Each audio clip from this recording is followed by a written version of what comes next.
In this video, I'll show you how to sew this fun, reversible, all-fleece headband. It'll keep your ears warm all winter long and only requires basic sewing skills. The materials you'll need for this project include your sewing machine with coordinating thread, your fleece fabric cut to 24 inches by 4 inches. You'll need 2 pieces. You'll need something to measure with. You'll need your basic sewing supplies, including your scissors and pins. And I like to use a self-healing mat and rotary cutter as well. In this step, I'll be cutting my fabric. Now I'm making a reversible headband, so I'm using 2 different types of fabric. This is one side of my headband. This fabric is the other side of my headband. I'll cut both of them at the same time. In this step, I'm cutting both of my fabrics 4 inches by 24 inches each. Next, we'll take our 2 pieces of fleece fabric, place right sides together, and sew along the long edges of our fleece headband. In this step, I'm sewing long sides together with approximately a 1/4 inch seam allowance, and I'm sewing right sides together. We'll turn this around, sew along the other long edge. In the previous step, we sewed our long edges together with our fabric right sides facing each other, and now we're going to turn right side out our headband.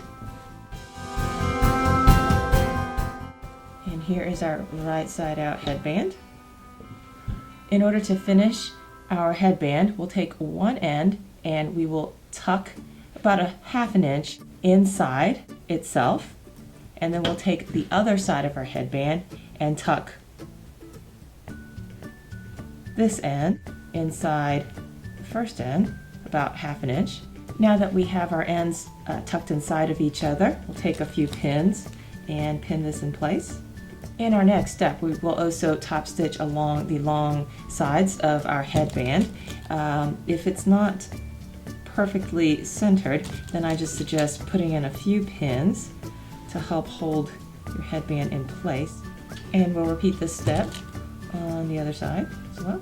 In my previous step, I pinned my headband closed, and I also pinned around the perimeter of my hat so that I can top stitch the edges of my headband. Here I'm top stitching right along the edge of my headband. I'm going to try to keep both edges even. I've come back to my starting point. Now I'll pivot, remove my pins, sew my 2 short ends closed. Now I'll pivot again, and I'll sew the other side of my headband. And now for my finishing touch here, I'll sew over my closure again, just to reinforce the headband closure. And that is it. So this is my finished headband here. Thanks for watching.